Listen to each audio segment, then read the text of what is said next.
Nous sommes en direct sur le compte officiel porte-parole Maurice Kamto. Et ce soir, dans un exercice de live, nous allons nous entretenir avec les trois avocats qui, pour le compte du collectif assurant la défense des prisonniers politiques arrêtés dans le cadre des marches blanches depuis le 28 janvier 2019 pour certains, un peu avant, 2 jours avant, le 26 janvier 2019 pour d'autres. Également ceux arrêtés le 1er juin 2019 à l'occasion de la marche blanche de ce jour-là. Ceux aussi arrêtés le 8 juin 2019. Et s'agissant de ceux arrêtés le 1er juin, vous avez notamment le premier vice-président national du MRC, Mamadou Yacouba Mota, qui, en compagnie de Sa Majesté Bilo Haïfa, a été arrêté le 1er juin, en compagnie également du docteur Apollinaire Oko. Le docteur Apollinaire Oko, qui est le régional MRC pour la région du Sud Cameroun, le docteur Apollinaire Oko, qui est originaire de Moyo-Messala et qui nous manque parce qu'avec les autres camarades politiques embastillés, ils font l'objet de l'arbitraire de ce régime illégitime. Nous sommes donc ce soir en présence de Maître Serge-Emmanuel Chenjou, avocat au barreau du Cameroun, avec à ses côtés Maître Soter Menkem, avocat au barreau du Cameroun. Nous avons également parmi nous Maître Ndjodo Crépin, avocat au barreau du Cameroun. Ils sont respectivement au centre pour Maître Serge-Emmanuel Chenjou, à qui je demande bien aimablement de faire un geste de la main pour que les internautes puissent l'identifier. Voilà. Nous avons également Maître Soter Menkem. Merci Maître. Et aussi nous avons Maître Ndjodo Crépin. Alors ce soir, nous allons aborder un sujet révoltant, choquant, inhumain et absolument inadmissible. Le sujet que nous allons aborder ce jour porte sur la détention, ou plutôt, pour employer le terme technique le plus approprié, la garde du vice-président national Mamadou Mota dans les murs d'une institution dédiée à la sûreté au plan national, cette garde qui a fait suite à son enlèvement à la prison centrale de Kondengui, il me semble, dans la nuit du 22 au 23 juillet 2019, voilà, en compagnie d'autres prisonniers politiques. Le vice-président national du MRC a été embarqué de nuit vers une destination inconnue. Aujourd'hui, nous allons pouvoir savoir quelle était cette destination de la bouche de ceux qui reviennent de là. Nous allons pouvoir savoir quel est le traitement qui lui a été infligé là-bas. Nous allons pouvoir savoir si les droits qui sont reconnus à Mamadou Yacouba Mota et ceux qui ont été déportés avec lui depuis la prison centrale de Yaoundé-Kondengui ont été respectés. Mais surtout, nous allons savoir ce que Mamadou Yacouba Mota a dit aux avocats hors de l'audition qui s'est faite ce jour. Je vais donner la parole sans plus tarder aux avocats pour qu'ils puissent nous faire savoir et découvrir le sens des réponses à donner à toutes les questions évoquées un peu plus haut. Maître Serge-Emmanuel Chenjou, vous avez la parole. Bonsoir Olivier. Bonsoir Maître. Les mots me manquent pour qualifier ce que j'ai vu aujourd'hui. Il faut parler plus fort pour que nos... Les mots me manquent pour qualifier ce que j'ai vu aujourd'hui. Parce que après plusieurs tentatives visant à rencontrer nos clients qui ont été exfiltrés à la suite de ce qu'on a qualifié de mutinerie à la prison centrale, nous n'avons pas pu les rencontrer. Et c'est aujourd'hui, à la faveur d'un coup de fil, que le coordonnateur, Maître Sylvain, soit reçu. Le coordonnateur de la défense. Le coordonnateur du collectif. Du collectif. De la défense, des prisonniers politiques. C'est à la faveur de ce coup de fil qui lui disait que notre client, Mamadou Mota Yacouba, premier vice-président du MRC, devait être entendu dans les locaux du 7. Et toute affaire cessante, nous étions au palais, nous sommes rendus. Et y étant, nous avons rencontré notre client, très mal en point. Première vue, il avait un bandage sur sa main gauche qu'il portait au cou, à l'aide d'une ficelle. D'accord, donc il avait le bras en écharpe. Le bras en écharpe, c'est exact. Et il était très affaibli. Nous avons remarqué également qu'il avait des hématomes au niveau de la tempe gauche.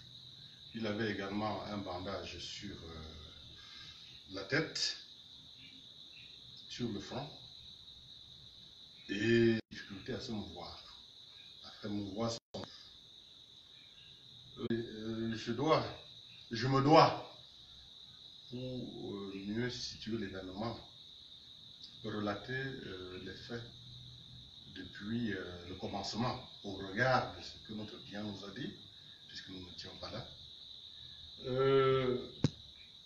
Les événements de la prison centrale commencent le 22, dans la matinée.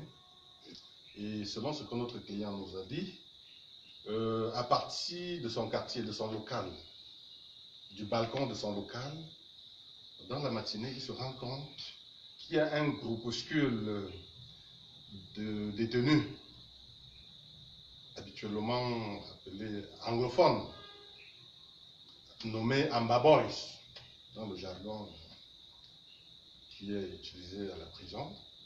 Il se rend compte qu'ils sont en train de manifester bruyamment dans la cour.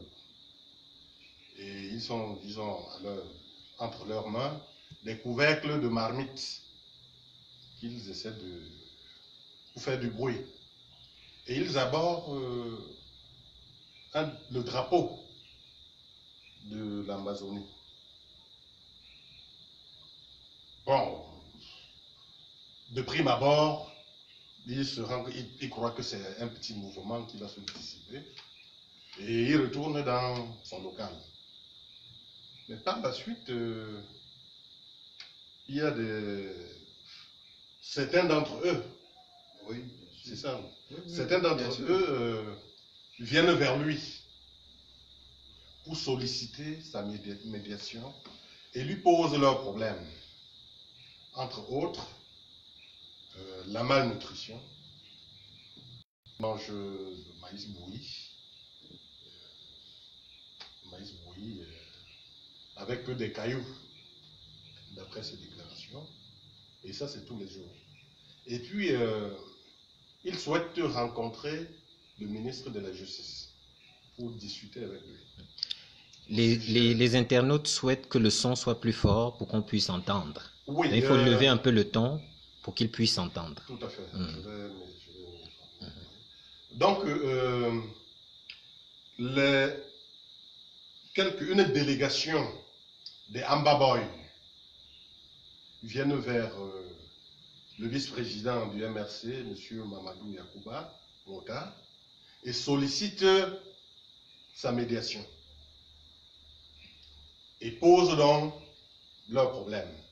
Ils souhaitent que la ration pénitentiaire soit améliorée. Ils souhaitent rencontrer le ministre et être jugés dans les meilleurs délais. Voilà leurs revendications.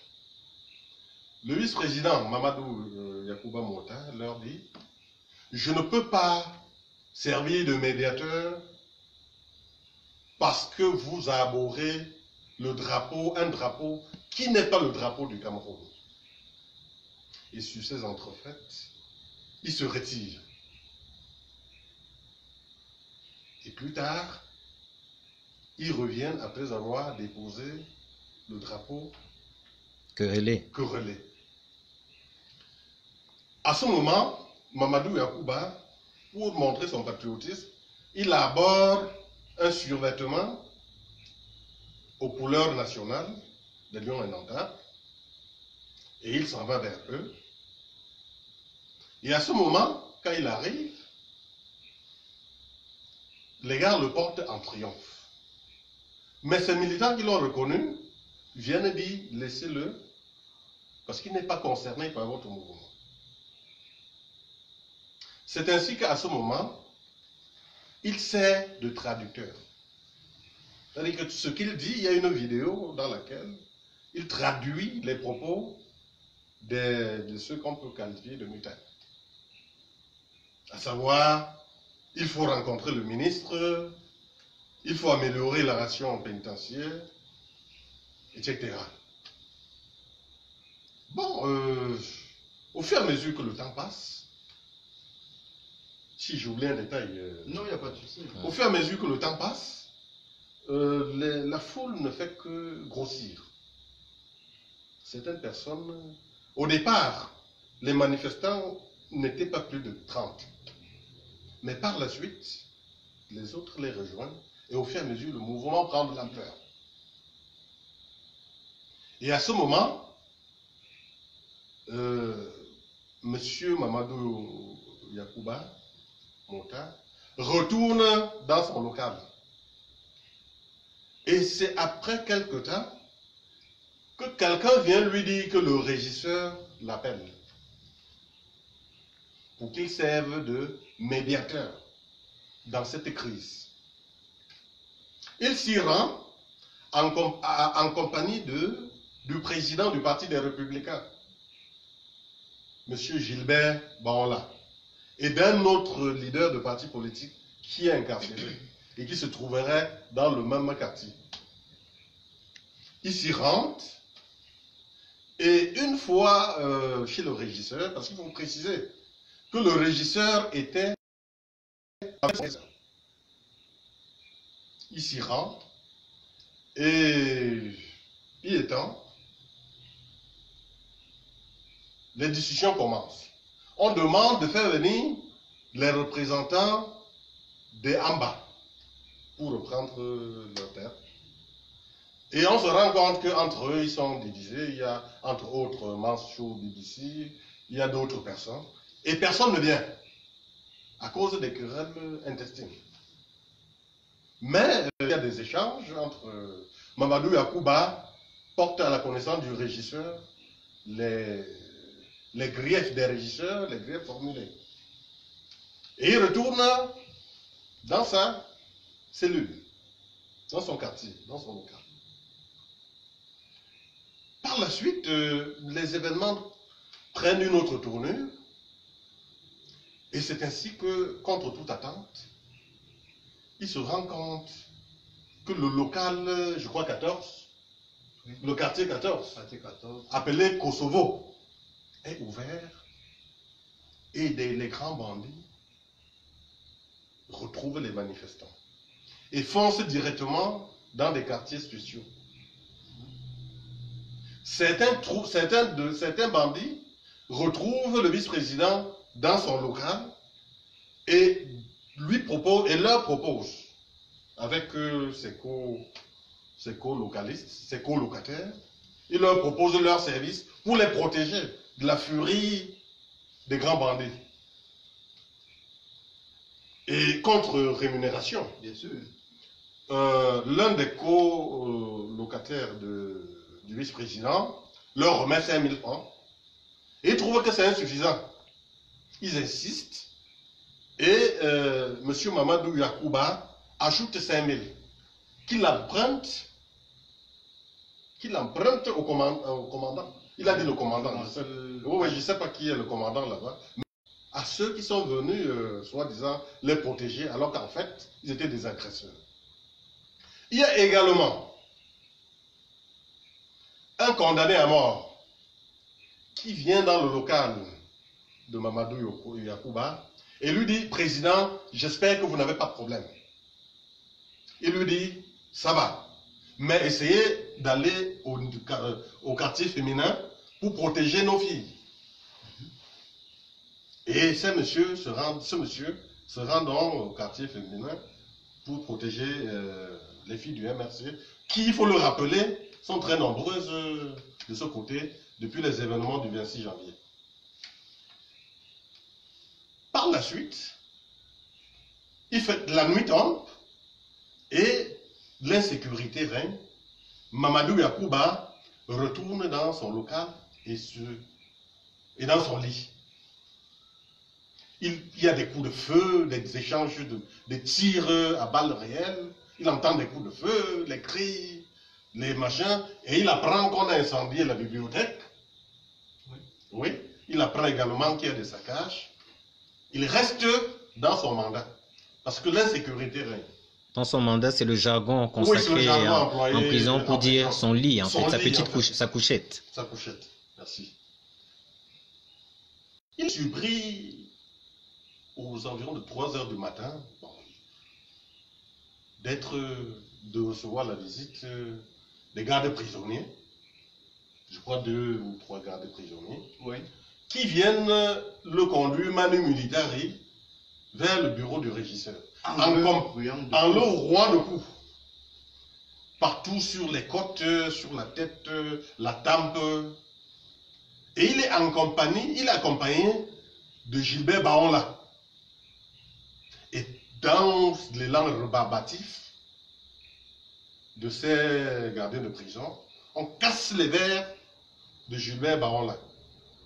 Il persévère. Mais il est surpris une fois dans la cour d'honneur d'être seul jeté. On le jette seul, on le conduit dehors et on le jette seul dans le pick-up.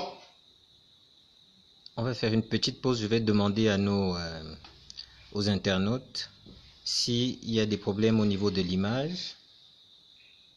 Je voudrais qu'ils confirment. Est-ce que l'image est bonne? Parce que j'ai vu quelques plaintes concernant l'image. Est-ce que l'image est rétablie s'il y a eu une coupure à un moment?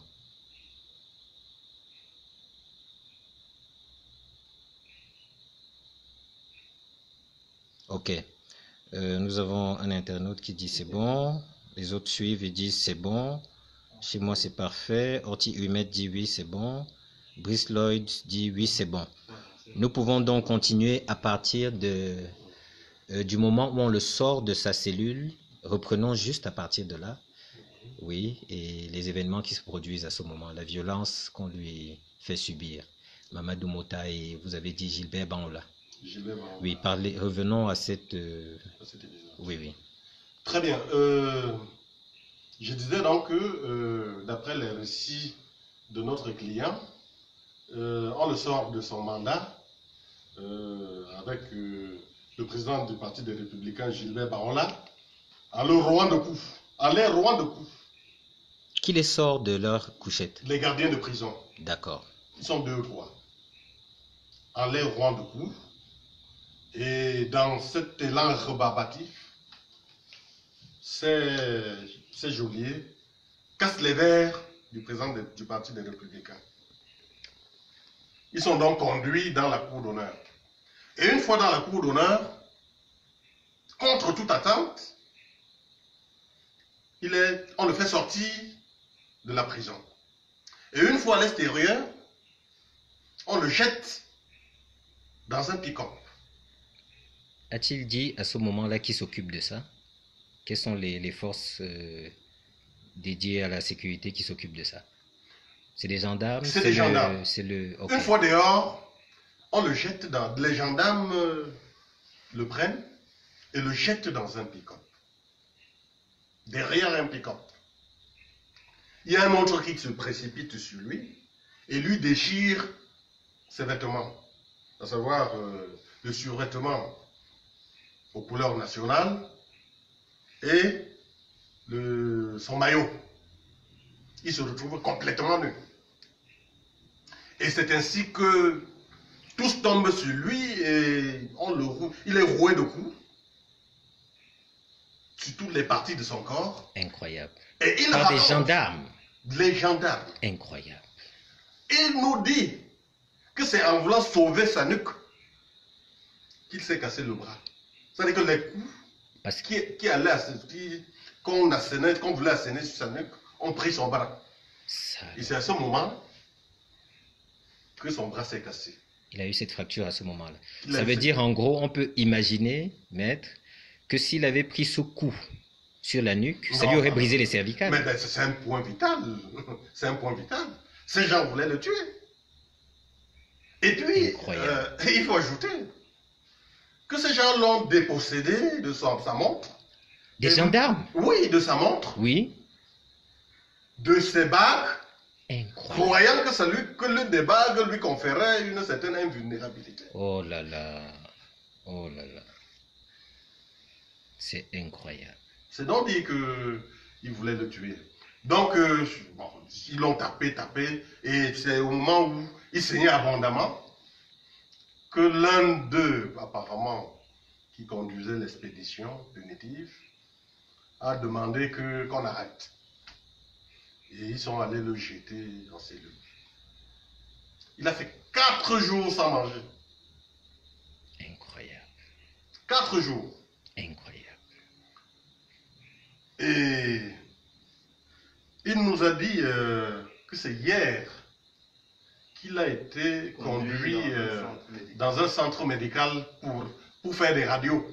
Oui. Et c'est ces radios qui ont révélé la fracture qu'il avait au niveau de l'humérus. Je crois que c'est la fracture au niveau de l'humérus. Bon, alors, s'agissant de cette fracture, ça veut dire en gros, et c'est un détail très important, ce n'est pas de manière empirique qu'on a abouti à la conclusion que c'était une fracture. C'est un acte médical qui a été posé. C'est un acte médical. D'accord. C'est un acte médical. D'accord. Qui a identifié une fracture. C'est quel type de fracture? Est-ce que c'est c'est ouverte. Wow. Et est-ce que c'est sur le long de l'os ou alors c'est l'os qui est cassé en... Je veux dire, elle est horizontale ou verticale? Verticalement. Verticale. Elle est verticale. Il faut montrer vraiment pour que nos internautes voient. Ça veut dire... C'est à ce niveau. Oui.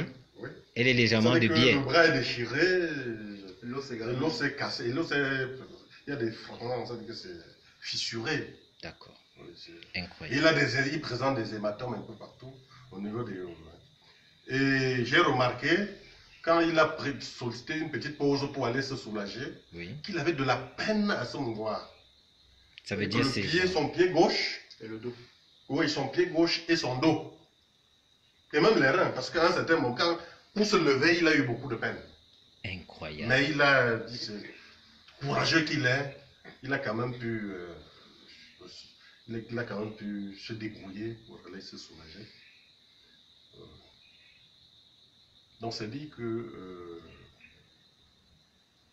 nous vivons là l'ensauvagement au superlatif. Parce que de mémoire d'avocat, j'ai jamais vu pareille brutalité. Et il ne faut pas perdre de vue que même les détenus ont le droit. D'accord. En aucun cas, personne n'a le droit de porter atteinte à l'intégrité physique d'un détenu, sous quelque prétexte que ce soit. Les conventions, les traités dûment ratifiés par le Cameroun, notamment la convention contre la torture, je crois que c'est la convention de Rome, contre la torture, et même la déclaration universelle des droits de l'homme, parce qu'en toutes circonstances, les gens doivent être traités avec humanité. D'accord. Maître Serge Emmanuel, parce que je voudrais tout à l'heure qu'un commentaire juridique spécifique soit fait respectivement par Maître Sauter Menkem et Maître Djodo Crépin.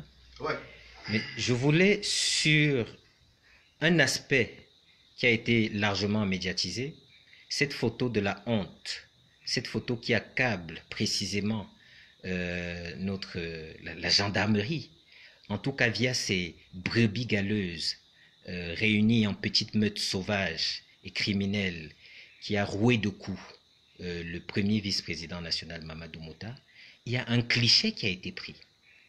Très bien. Par raffinement de cruauté. Est-ce qu'il a dit quelque chose à ce sujet? Tout à fait.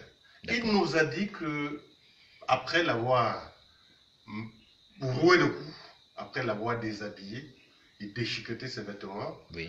Il y a un gendarme qui a dit qu'il allait l'identifier. C'est pas possible. Et l'a filmé, et il l'a reconnu au flash un gendarme l'a filmé. Au moment où il était dans un état, on ne peut plus... piteux. Piteux. Nous comprenons l'émotion et nous comprenons que les mots pour décrire cette horreur puissent manquer. Ah oui, il nous faut faire preuve de beaucoup de courage. J'ai fait des efforts pour ne pas pleurer. Un avocat ne pleure pas. Oui.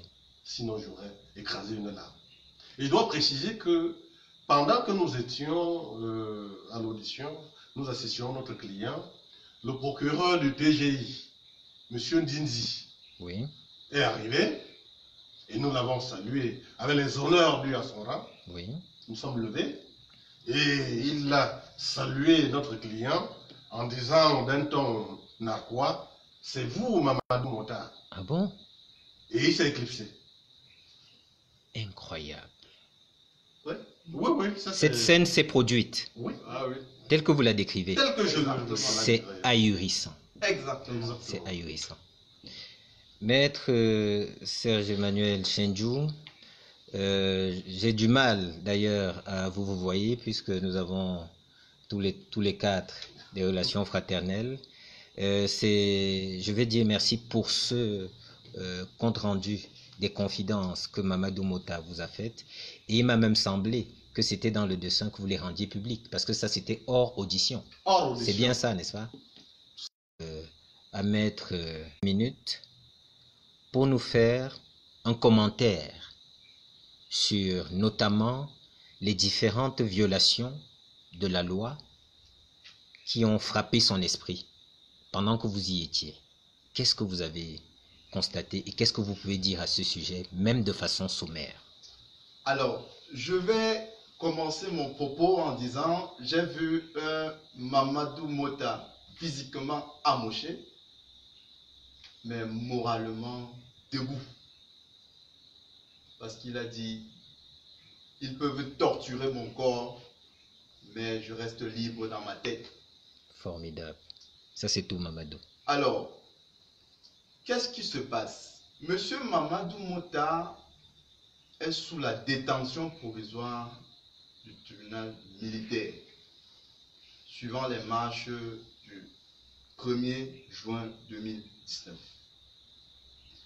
Alors, nous ne saurons dire par quelle alchimie monsieur Mamadou Mota s'est retrouvé dans un autre centre de détention, sans acte de juge d'instruction, ni à la connaissance de ses avocats. Parce que voyez-vous, M. Mamadou Mota a été exfiltré de la prison nuitamment avec toute la violence que vous pouvez imaginer. Non, je ne pense pas qu'on peut imaginer. On ne peut pas imaginer cette violence parce que, revenant sur la photo, vous verrez qu'un gendarme a ses ranges posées sur un être humain. Vous pouvez comprendre le cynisme. Alors, il paraît, selon l'actualité récente, que c'est Waterloo. Allez comprendre ce que cette allusion oui. Abjecte peut sûr, renvoyer. Bien sûr. Alors, M. Mamadou Mota et bien d'autres détenus qui ont été exfiltrés lundi soir, jusqu'à ce jour, je vous assure, ils n'ont pas reçu la visite d'aucun des membres de leur famille. Incroyable. Jusqu'à ce jour, je vous mets au défi, nous ne connaissons pas le nombre de personnes qui ont été exfiltrées. Incroyable. Jusqu'à ce jour, je vais dire, ce n'est qu'aujourd'hui que M. Mamadou Mota a eu son premier plat depuis lundi. Il a eu de la peine à manger. Qui a vraiment eu de la peine à manger, disant que s'il n'a pas mangé depuis 4 jours, comment est-ce qu'il pourrait faire descendre de la nourriture sans avoir bu de l'eau? C'est ce qu'il a dit. C'est pour montrer à quel point les droits les plus élémentaires ont été violés. Ça, nous n'avons pas besoin d'entrer dans le texte de droit logiquement. Je reviendrai sur les dispositions légales. Alors, vous voyez, quelqu'un qui est invité à une médiation pour la malnutrition, mais qui est exfiltré par la violence, la torture, et amené dans un centre où il n'est pas nourri pendant 4 jours. Premièrement, avec l'état des blessures qu'il avait, c'est toujours une façon de vouloir le tuer. Deuxièmement, M. Mota était très malade. Et ce n'est que hier qu'il a pu avoir la visite d'un médecin qui, au vu de la fracture, nous dit M. Mota nous dit que sa fracture devrait être plâtrée. Donc que la main qui est fracturée devait être plâtrée. Comme pour toutes les fractures. Oui. Et ce n'est pas le cas pour lui. Bon, jusqu'aujourd'hui, elle n'était pas plâtrée. Ça serait de même. Bon, ça fait 4 jours qu'on lui a brisé le bras. Oui. Et on ne l'a toujours pas plâtré. Oui, mais encore plus belle. M. Mota, au service central de recherche judiciaire, est en isolement. Ah bon? Bien sûr, c'est lui qui nous le dit. Il est en isolement. Et je peux vous dire que c'est d'autant plus éclairant que aujourd'hui était la fin des auditions de tous ceux qui ont été exfiltrés. Quoi? Et la première audition pour les avocats. Donc celle de M. Mota. Donc, si nous rentrons dans notre code de procédure pénale, les règles élémentaires de la procédure en ce qui concerne les droits d'un gardé à vue sont indiquées dans les articles 122 et 123. Il a droit à un avocat. Il a droit à la visite des membres de sa famille. Il a droit à une bonne nutrition. Et il a droit aux soins par ceux qui l'ont interpellé et qui l'ont gardé à vue. Mais vraiment, aujourd'hui, voyant ce qui s'est passé, nous avons peur. Parce que nous n'avons pas peur. Nous pensons que la machine mise en place était une torture. Et que la torture est à la fois morale et à la fois physique. De telle enceinte que ce monsieur Mota qui revient en enquête après telle torture, je ne pense pas qu'il peut être libre de tous ses sens quand il dépose. Donc, juste pour revenir en disant, il y a eu de telles violations que la loi elle-même n'arrive plus à comprendre. Parce qu'à ce jour, je me demande bien si M. Mota est au CED sous l'emprise de la détention provisoire du juge militaire, ou s'il est au CED sous la garde à vue de M. le procureur du TGI dont j'ai vu cet après-midi, ou bien s'il est au CED pour la suite de la torture que nous avons vue. Donc, honnêtement, je dirais, ce n'est que des violations en violation. Nous ne saurons nous arrêter là. Elles sont inexhaustives. Incroyable. Maître Menkem, je voudrais savoir, pendant que nous y sommes, de quoi peut-on être, je vais dire, passible lorsque, en tant qu'agent des forces de l'ordre, on recourt à la torture, par exemple? Alors, vraiment sans rentrer forcément dans le détail, y compris des peines encourues, etc. Mais, oui. De quoi est-on passible? Premièrement, est-ce que c'est une faute qui est détachable? Est-ce que c'est la responsabilité du tortionnaire ou est-ce que c'est la responsabilité du donneur d'ordre? Les deux à la fois. Oui, Olivier. Dans ce cas précis, la responsabilité va se partager. Se partagera parce que le militaire a agi en tenue et sous les instructions d'un donneur d'ordre. Mais très souvent, l'excuse d'une ordre reçue d'une autorité pour torturer ne dédouane pas l'auteur de la torture. C'est un fait justificatif. Ça ne justifie pas, ça n'exonère pas la responsabilité pénale du tortionnaire. D'accord. Donc la torture en elle-même est punissable directement de celui qui est l'auteur. Ok. Mais quand il est en tenue et qu'ils le font en groupe, l'unité ou le commandeur ou le donneur d'ordre Oui. ne saurait s'exonérer ou se séparer de cette torture. Donc la responsabilité de la gendarmerie nationale du Cameroun aujourd'hui peut être engagée pour cette torture qui a été causée par un gendarme. D'accord. Et en l'occurrence d'ailleurs, une escouade de Ils gendarmes, étaient en service. puisqu'ils se sont... Et le service, nous ne savons quelle était l'instruction. Absolument. Oui, parce que si Absolument. l'instruction est allée jusqu'à donner cet ordre de torture, celui qui a donné l'ordre est le commanditaire. D'accord. D'accord. Donc c'est à peu près cela. Que peut-on se dire quand on se souvient que cette sauvagerie d'État qui a tendance à proliférer et à s'ériger en règle s'était déjà illustrée à l'occasion du 1er juin et du 8 juin, parce que les marcheurs pacifiques qui avaient été arrêtés à ces dates-là, pour ceux qui avaient eu le malheur de se retrouver dans les geôles du CED, tous avaient systématiquement fait l'objet de tortures. Qu'est-ce qu'on peut en déduire?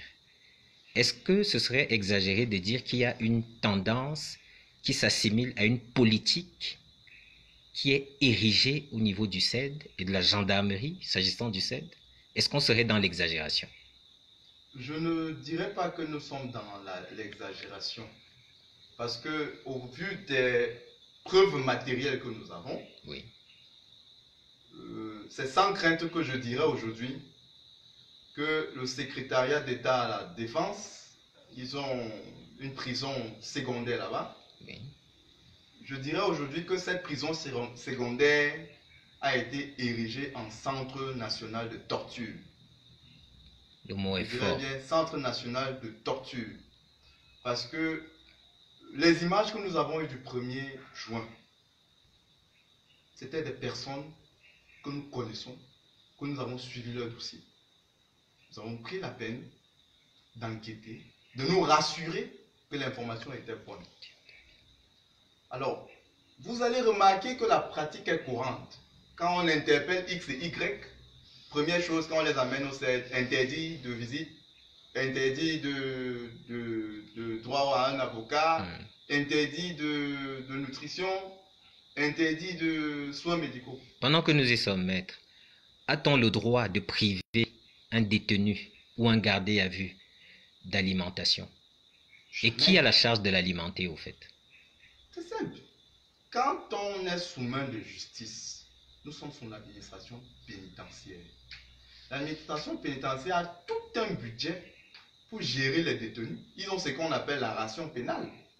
Le détenu est nourri aux frais de l'État. C'est les impôts que vous et moi nous payons. D'accord. Alors, si l'État se tourne à un État répressif, en même temps, elle met les gens en prison, en même temps, l'État devrait s'engager à prendre soin de cette prisonnière. Donc cette personne morale qu'est l'État, elle devrait justement s'assurer de l'alimentation de ces personnes, y compris au CED. Bien sûr.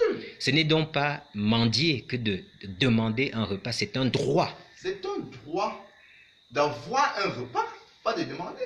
Ok. Dès lors qu'on vous amène un prisonnier de plus, donc X plus 1, Oui. c'est X plus 3 repas, matin, midi, soir. D'accord.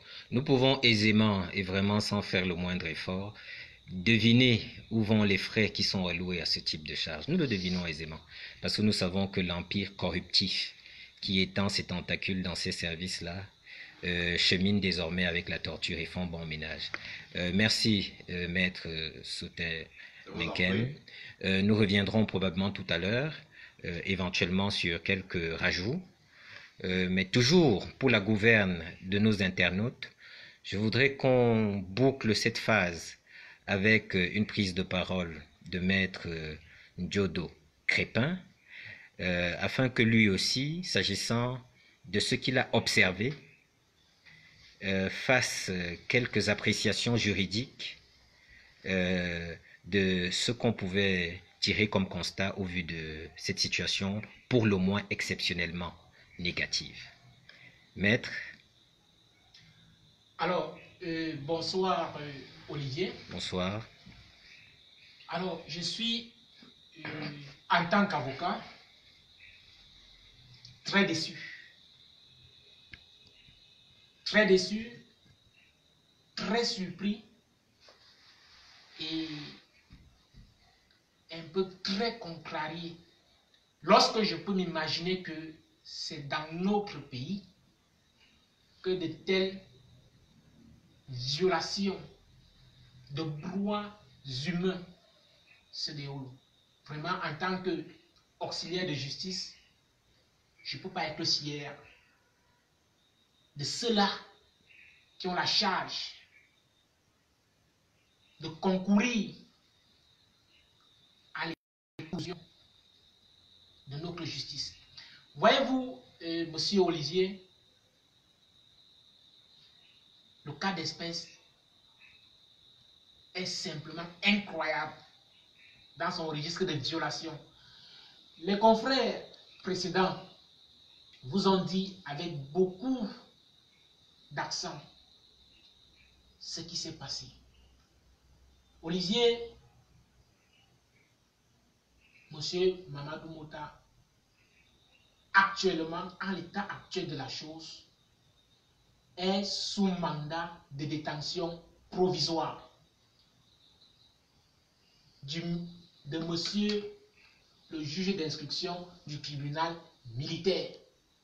Ça veut dire quoi? Ça veut dire que actuellement, il est censé être dans un centre de détention qu'on a même précisé, à savoir Konengi.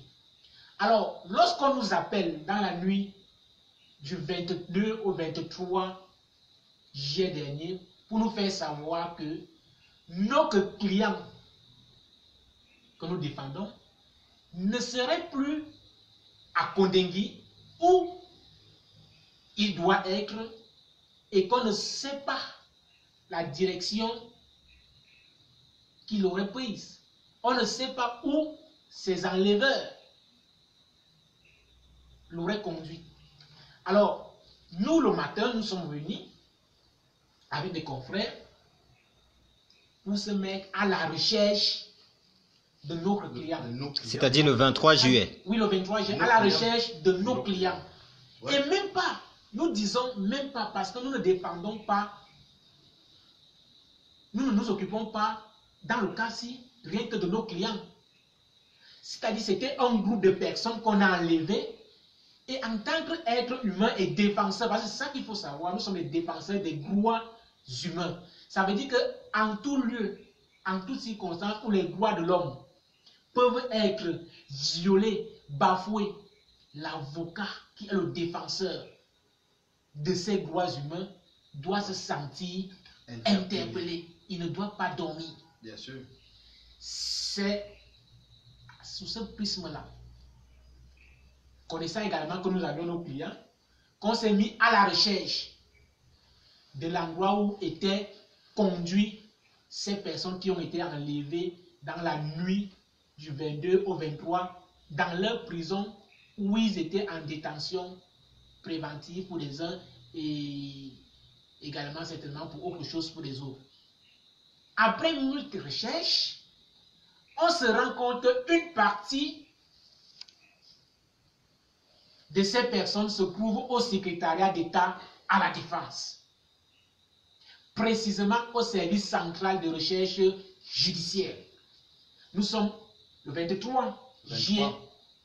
Lorsque nous rendions là-bas avec les confrères aînés, il était sensiblement 14 h, par là 15 h. C'est-à-dire, il faut que je vous dise ce qui se passe de façon pratique. On nous apprend qu'ils ne sont pas à Konengi, on ne sait pas où ils sont conduits, on se met à fouiller et puis on tombe sur une information qu'il faut à tout prix vérifier. Parce qu'on doit chercher où est-ce qu'ils se trouvent. Il y a la famille qui s'en lamente, il y a nous, conseil, on ne sait pas quelle est la condition de nos clients et des personnes enlevées. On se déporte tout de suite et rapidement au CED. On arrive au CED, moi-même présent avec des confrères, on entre, on se conduit au niveau du portillon qui donne accès au service central de recherche judiciaire. Mais c'est un déploiement extraordinaire de gendarmes qui interdisaient l'accès à ce portillon. À des avocats. On s'est présenté, on dit nous sommes avocats, on aurait appris que nos clients ont été déportés ou alors enlevés, parce qu'ils préfèrent utiliser enlevés de Konengi, où ils étaient en détention provisoire, pour le CED ici. Alors on veut en savoir plus, question d'avoir le cœur net. Mais c'est un gendarme maréchal de logis, chef, je ne sais pas comment. Je vous passe son nom parce que nous n'avons pas cherché à savoir. Nous étions tellement furieux qui nous dit à distance, halte, arrêtez-vous, pas d'accès ici là. Waouh! Mais nous avons pris notre courage, nous avons dit mais on ne peut pas demander à des avocats en plein service de s'arrêter. Nous sommes avancés avec ce monsieur, ce gendarme. Arrivé à sa portée, nous lui avons présenté, nous avons décliné notre identité. Dès que client lui a fait au portail, nous avons décliné notre identité et nous lui avons dit la raison et l'objet de notre présence. Nous n'allons pas là-bas en visite de courtoisie. Nous lui avons dit que nous recherchons si. Il nous a fait savoir que ces gens-là sont effectivement là. Première chose. Deuxième chose, mais qu'on ne peut pas y avoir accès. Nous sommes quel jour? Toujours le 23? Le 23, oui, le 23, mardi le 23, il est 14h-15h par là. Il nous dit oui, effectivement, ils sont là. Parce qu'on a usé un peu, il nous dit ils sont là. Mais vraiment, on nous a demandé et on nous a donné, intimé l'ordre selon lequel ils n'ont pas droit aux visites jusqu'à nouvel avis. Ça, c'est ce qu'on nous a balancé en face. Est-ce que c'est légal? Dites-moi. J'arrive. Je vous dis cela pour exactement chuter sur la violation qui en est faite. Il s'agit de quoi? Il s'agit de premièrement de l'entrave à l'exercice de la profession d'avocat. C'est une profession, et je tiens à le marteler, monsieur Olivier. La profession d'avocat est une profession qui me tient à cœur.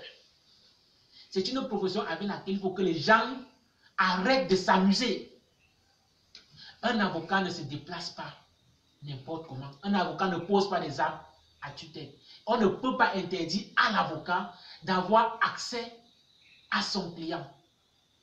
Mais du peu d'expérience que j'ai et des pays que j'ai parcourus, il n'y a que dans mon pays malheureusement où on me dit que moi, maître Ndjodo, avocat, je ne peux pas avoir accès à mon client. L'avocat, c'est son client, même s'il est minuit.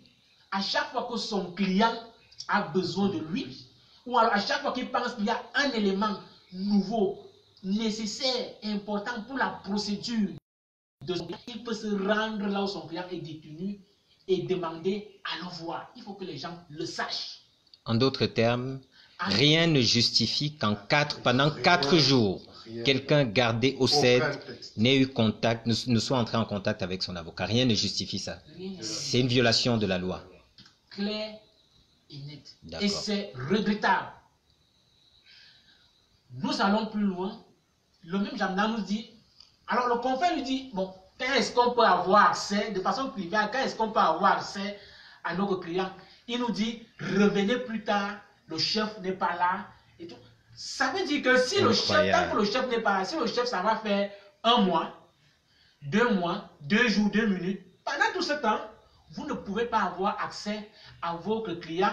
Par ricochet, vous ne pouvez pas exercer votre profession. Vous ne pouvez pas faire le travail pour lequel vous avez prêté ses mains. Et donc, on peut déduire avec ce que vous avez dit aujourd'hui, parce que vous nous avez révélé quand même quelque chose d'explosif, c'est que le vice-président national, Mamadou Mota, était la dernière personne auditionnée. Quand vous êtes arrivé, vous avez découvert que tous les autres avaient été déjà auditionnés. Absolument. Et c'est pourquoi, et c'est ce qui, M. Olivier, m'amène à dire la chose qui suit. Oui. Nous sommes partis, parce que nous ne voulons pas créer un incident. Nous sommes partis avec beaucoup de peine dans le cœur. On a attendu La journée du 24 est passée.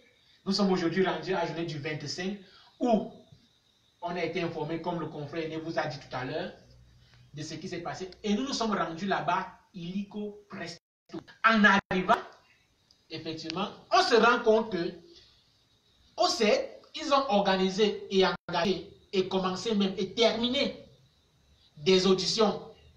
Incroyable. Pour certaines personnes, sinon pour la quasi-totalité, et qu'il ne restait plus que le président Mamadou Mouta. Vous voyez à quel niveau on arrive avec des violations, c'est-à-dire vous interpellez les gens, vous les conduisez en détention ou alors en garde à vue, je ne sais pas quel est le terme qu'ils ont utilisé là-bas. Non seulement on n'a pas vu, et je vais dire, on n'a pas vu, j'ai demandé à voir la plainte, pour savoir qu'est-ce qui justifie leur présence là-bas. Est-ce que c'était un flagrant délit? Il ne me semble pas, plus que les faits sont passés. La nuit, on les a pris. Après, donc on ne peut pas dire qu'on les a pris en flagrant délit de ces actions-là. Non. Quel est donc l'acte? On nous parle d'un PV de monsieur le régisseur. Incroyable. De monsieur le régisseur. Mais je tenais à rappeler que lorsque les gens sont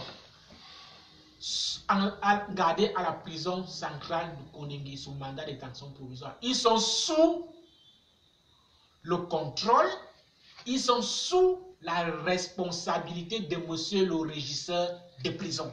D'accord. Alors, s'il ne se présente pas à l'audience, parce que le régisseur, pour ceux qui sont gardés, pour ceux qui sont en détention provisoire, a la charge de les présenter à la justice le moment venu et à chaque fois qu'ils sont demandés.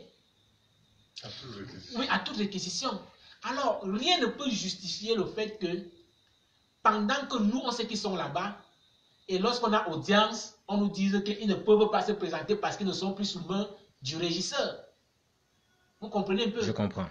Et pour enchaîner avec ce que le confrère disait tout à l'heure, l'ensemble des règles minima, il parle bien de la ligne numéro 9, ce qu'on appelle le Mandela Rules, est clair. Les détenus ont des droits. Le détenu a droit à s'alimenter. C'est l'obligation du centre, je dis bien l'obligation du centre de détention de nourrir ce dernier. Parce que tant qu'il est là, il est sous votre responsabilité. S'il lui arrive quelque chose, votre responsabilité est automatiquement engagée. Okay. Vous devez le garder en vie. Faites tout ce que vous voulez, mais il doit être en vie et pas seulement en vie. Il doit être viable et bien portant. Ça, ce sont les dispositions du Mandela Rouge. D'accord. On n'a pas... Il a droit à un médecin. Nous sommes astreints au Mandela Rose. Bien sûr, c'est universel. Ok. C'est même repris dans le code de procédure pénale. D'accord. Ce n'est pas... Vous savez, pardonnez-moi de poser la question, c'est que je ne peux pas m'empêcher de me souvenir de tous ces slogans creux et vides qu'on nous vend au quotidien. Vous savez, il y a des gens qui, très sérieusement, se mettent parfois à la télé et disent « Nous sommes dans un état de droit ».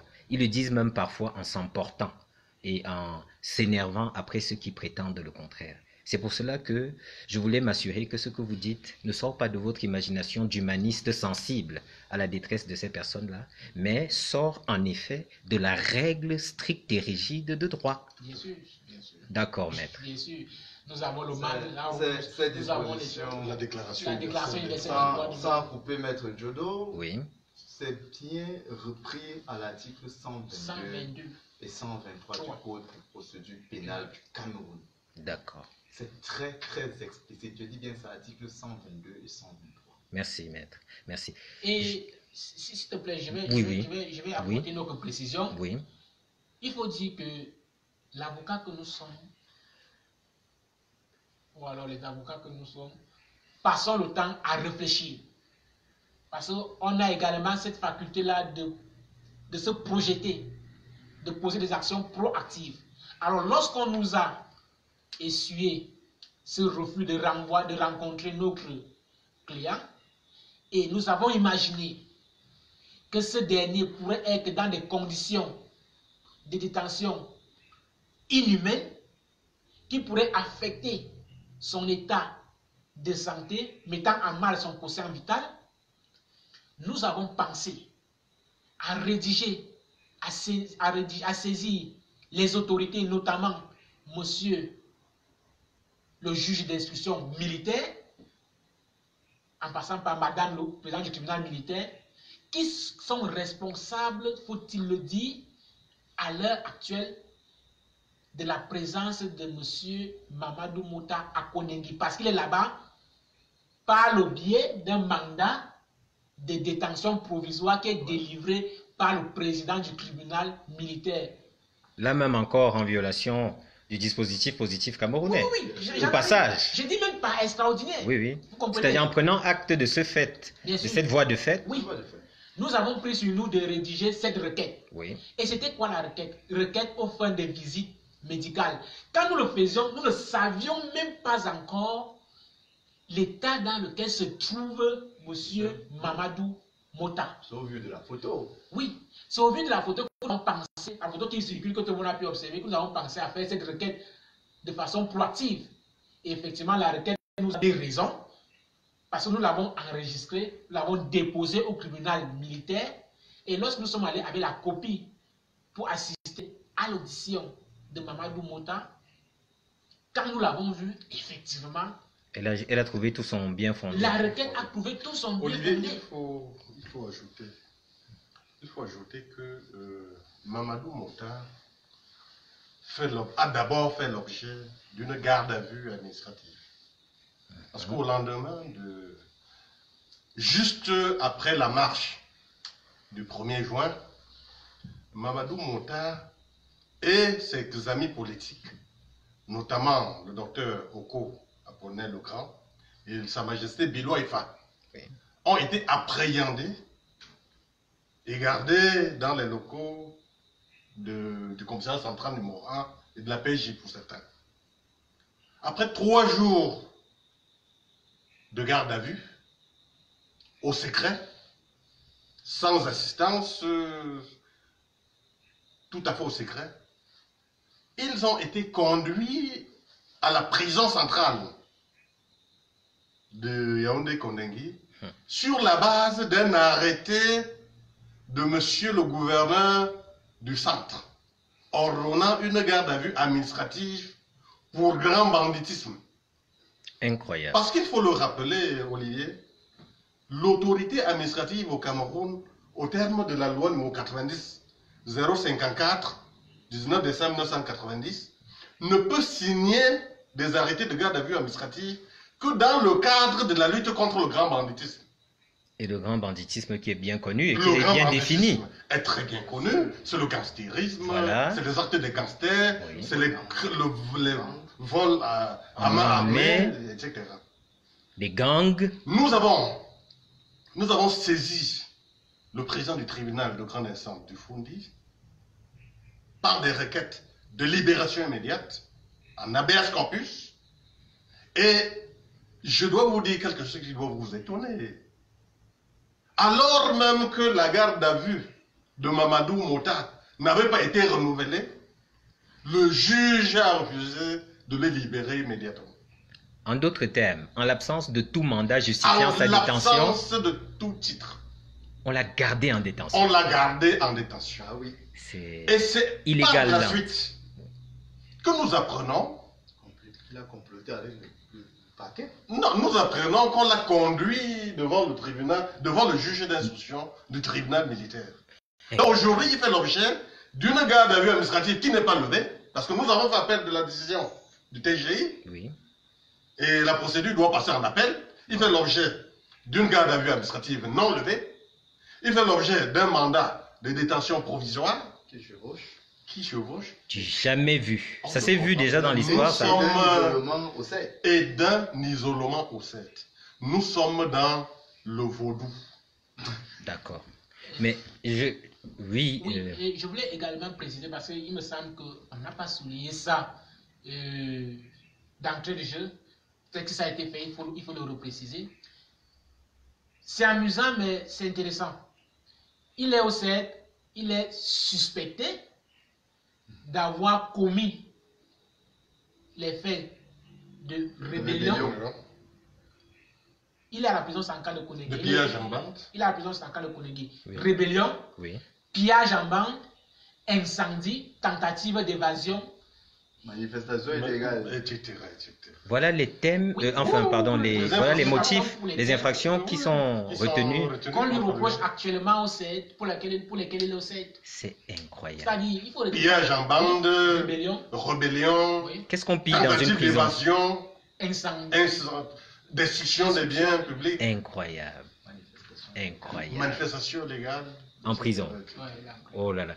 Je voudrais savoir, juste entre parenthèses aussi, le secrétariat d'État à la Défense, qu'on appelle commodément le CED, du nom du sigle qui permet de le désigner, est-ce que c'est les locaux dans lesquels on voit également ceux qui abritent justement les bureaux du CED lui-même? Est-ce que c'est là-bas que vous étiez? Exactement. C'est là-bas où toutes ces choses se sont déroulées? À siège l'intérieur de de la la gendarmerie. Le secrétariat d'État à la Défense contient d'abord les bureaux du secrétaire d'État à la Défense. Lui-même. Chargé de la gendarmerie. Lui-même est là. Ce que vous dites, c'est Le déroulé service là. central de recherche judiciaire est un service de la direction de l'emploi et des structures qui du CET. D'accord. C'est un service qui dépend de la direction de l'emploi et des structures. D'accord. Ça veut dire, et vraiment ça c'est pour la bonne gouverne des internautes qui nous écoutent et qui regardent, il faut rappeler que dans la nomenclature, le ministre de la Défense, le vrai, celui qui a le titre, c'est celui qui officie en qualité de chef d'un État. Bien sûr. Et donc, un ministre de la Défense, dans le cas camerounais par exemple, est délégué. Bien sûr, tout à Et fait. d'ailleurs, son titre le dit. Tout à fait. Il est ministre délégué Voilà. à la présidence, Bon. chargé En de charge. la défense. Et il a un secrétaire d'État à la gendarmerie. à la gendarmerie. Et Nous sommes donc... il y a donc le service central de recherche judiciaire qui est donc le chef service central de recherche judiciaire est le collaborateur du secrétaire d'État à la défense chargé de la gendarmerie. Alors, je posais ces questions qui ne sont pas anodines parce que le politique que je suis voit très bien la main du politique derrière tout ce qu'on voit. Parce que, et c'est un commentaire qui ne vous engage pas, il m'engage moi. Faire son opinion. Absolument, parce que on voit quand même dans une maison dont la tradition est d'être aux ordres que nous avons des personnes qui sont détenues et torturées au nez et à la barbe du CED. Je crois que cela veut dire quelque chose aux observateurs avertis. Et nous comprenons ce que cela veut dire. Nous avons compris. Je crois aussi que lorsque nous avons coutume de dire que nous sommes en face d'une sauvagerie d'État, nous ne sommes pas dans l'exagération. Parce que, nous le disons à l'adresse des internautes, le sauvage, c'est celui qui se passe de toutes les règles de vie, notamment sociales. Et les règles de vie sociale, parmi ces règles, il y a justement la règle de droit. Et si la règle de droit est bafouée, on se retrouve dans un état sauvage, une sorte d'état primaire, un état de nature où la règle est dictée par le plus fort. Et en l'occurrence, par celui qui porte des randiès, un béret rouge, et qui a souvent à son ceinturon ou une matraque ou un fusil. C'est quand même terrible que nous soyons au XXIe siècle et qu'on ait totalement cette impression très forte d'être dans une rue en Allemagne nazie à l'époque d'Hitler. Olivier, il faut qu'on prenne des mesures pour qu'il n'y ait plus jamais ça. Sinon, le Cameroun assumerait son titre d'État délinquant, d'État voyou et d'État sauvage. Les autorités doivent prendre toutes les mesures pour que pareille scène ne se reproduise plus. C'est honteux. J'ai honte. Je voudrais aussi dire très clairement à l'endroit des internautes qui nous ont écoutés ce soir que nous avons pris la figure, on dira la figure tutélaire du premier vice-président national du MRC, mais c'était un raccourci parce que nous imaginons le calvaire qui a été celui de toutes les autres personnes arrêtées en sa compagnie. On imagine le calvaire de toutes ces personnes dont nous ne pouvons dire jusqu'à présent s'il y en a qui ont survécu à toutes les brimades. Il nous a dit qu'il était avec Nana Serge Branco au moment de son infiltration. C'est-à-dire au moment où on le sort de la prison. Dans la nuit du 22 au 23 juillet. Oui, il a reconnu. Le seul qu'il a reconnu, c'était le détenu Nana Serge Branco. Nana Serge Branco qui est un militant du NDEI. Militant MRC du NDEI. Très dynamique et très reconnu. Ensemble, oui. Et depuis qu'il est arrivé au 7, il ne sait plus ce qui lui est arrivé. Donc nous ne savons. Il n'a plus de ces nouvelles. Il n'a plus de nouvelles de Serge Branco. De ce détenu. Donc, j'ai d'ailleurs une pensée pour ce brave garçon. Bien entendu, parce que j'ai assisté d'abord à l'occasion des audiences d'habeas corpus. Oui. Et puis devant le juge d'instruction du tribunal militaire. Oui. Il m'a fait une très bonne impression. Mais je me souviens aussi de la prestation à cette occasion-là, ainsi que vous savez, c'est pour dire justement que nous avons par exemple le cas de Moutaga Sylvanus, qui lui également a fait l'objet de ce rapt. Il a été enlevé lui aussi et conduit, dont on est également sans nouvelles. Il y a plein d'autres, le docteur Kouam. Docteur Kouam. Oui, le docteur Kouam, absolument. Il y a nombre de résistants pacifiques qui manquent à l'appel. Ils sont au moins 22. Et ce qui est surprenant, nous souhaitons que les autorités communiquent sur ces enlèvements. Et sur le sort qui a été réservé à ces personnes. À toutes ces personnes. Absolument. Nous voulons savoir le nombre, leur lieu de détention et la façon dont ils sont traités. D'accord. Je crois que nous allons provisoirement mettre un terme à ce direct. Nous avions pour objectif de mettre sans filtre à la disposition des internautes la réalité de ce qui s'est passé aujourd'hui. Nous avons été très choqués par ce que vous nous avez fait comme témoignage et on voulait que les internautes, le Cameroun, le monde, entendent de votre propre bouche les confidences que vous avez pu recueillir auprès de Mamadou Mouta et de ce dont vous avez été les témoins bien malheureux, je l'imagine. Parce que vous m'avez dit, et je l'ai deviné, votre détresse de vous sentir impuissant en tant qu'avocat, de ne pouvoir exercer. Nous avons d'ailleurs sollicité qu'il soit transféré dans un centre approprié pour recevoir des soins. Oui. Donc j'en profite pour vous dire de transmettre au collectif plus que jamais toute la fierté qui est la nôtre. Il y avait des idées reçues qu'on avait sur le Cameroun et sur la plupart des pays africains. Vous savez, on a souvent des préjugés nous concernant, c'est de dire que nous réglons tout par la violence et que nous manquerions de correction et qu'en termes de civilité, nous ne savions pas nous tenir. Vous êtes, vous, dans le collectif et sous la houlette du président élu en dehors de toute fraude électorale qui y tient, qui exige à chaque fois que ce soit en droit que nous ayons gain de cause, malgré tous les dénis de droit qui nous sont opposés. Vous êtes toujours là, vous répondez toujours présent. Certains ne savent pas que vous le faites pro bono. C'est une expression pour dire que le collectif travaille à titre gratuit et que vous prenez sur vous de sacrifier vos autres affaires pour mener cette bataille. Les gens doivent savoir qu'il y a de grandes prouesses que vous avez accomplies, il y a de grandes avancées qu'on a observées. Si par exemple dans la première phase, certaines autorités injustement érigées en autorité publique, et hélas pour nous, ont instrumentalisé grossièrement la justice, c'est grâce à votre travail qu'aujourd'hui ces gens-là ont reculé et désormais préfèrent passer par le recours notamment à des arrêtés de garde à vue administrative.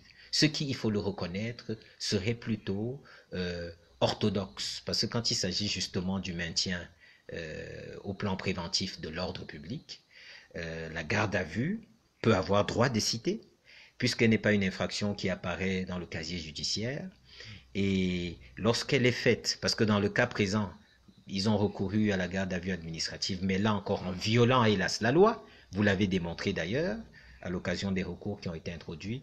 Mais la vérité, c'est que pour qui observe attentivement, c'est un recul qu'ils ont fait et c'est une victoire de l'état de droit. Parce que le fait que désormais ils renoncent à instrumentaliser aussi grossièrement la justice sur, en tout cas, les mesures qui ont été prises relativement aux gardes à vue administratives, c'était une grande victoire. Et c'est à vous qu'on la doit. Aujourd'hui également, nous avons les preuves qui s'accumulent, qui s'amoncellent, du fait qu'au Cameroun, les principes généraux du droit, les principes spécifiques, peu importe lesquels, sont systématiquement foulés aux pieds. Nous avons la preuve parce que vous avez apporté cette preuve-là. Il y en avait qui faisaient des débats savants et éthérés dans les airs pour affirmer des choses qu'ils ne pouvaient pas prouver. Nous, aujourd'hui, et le monde avec nous, a la preuve que nous ne sommes pas dans un État qui fait grand cas de la règle de droit. C'est triste à dire, mais voilà le constat. Au moins dans les difficultés que nous traversons, nous aurons obtenu d'avoir cette démonstration et elle pèsera de tout son poids le moment venu, y compris aux yeux de l'histoire de ce pays. Donc je me permets, au nom des internautes et de tous les partisans de la résistance, de tous ceux qui bénéficient du fruit du travail de défense des droits qui est le vôtre, je me permets de vous remercier et de vous encourager à ne pas baisser les bras et à continuer cette lutte noble que vous menez avec tant de dignité et qui nous comble de fierté. Et je vous remercie aussi de vous être rendu disponible ce soir. Vous avez passé toute la journée hors de vos familles respectives, hors de vos cabinets respectifs, dont vous avez mis en veilleuse ce qui vous permet de gagner au quotidien votre vie et ce pourquoi vous gagnez cette vie, notamment votre vie de famille. Je vous dis merci et je vous prie et je vous souhaite de rentrer bien en sécurité chez vous et vivement qu'on se revoie bientôt pour célébrer des choses plus joyeuses. Parce que vous nous avez dit, et c'est vraiment le mot sur lequel je souhaite qu'on finisse, vous nous avez dit que le moral de Mamadou Mota était comment? Moralement, dites-nous, comment était-il? Moralement, est-ce qu'il était abattu? Est-ce que vous avez vu quelqu'un de faible? Est-ce que vous avez vu quelqu'un de résigné? Dites-le en vos mots, je vous en prie. Qu'est-ce que vous avez vu? Notre client Mamadou Mota nous a rassurés de sa détermination à défendre l'état des droits, à se battre pour les droits de ses concitoyens. Il a le moral haut. Et c'est pour cela que nous sommes rentrés le cœur plein de joie. D'accord. Je vous remercie. Bonne note de ce qui s'est de cet après-midi. Je vous remercie une fois de plus. Je remercie les internautes qui étaient très nombreux et je leur dis à très bientôt en disant à bas la dictature, vive la résistance. Plus jamais ça.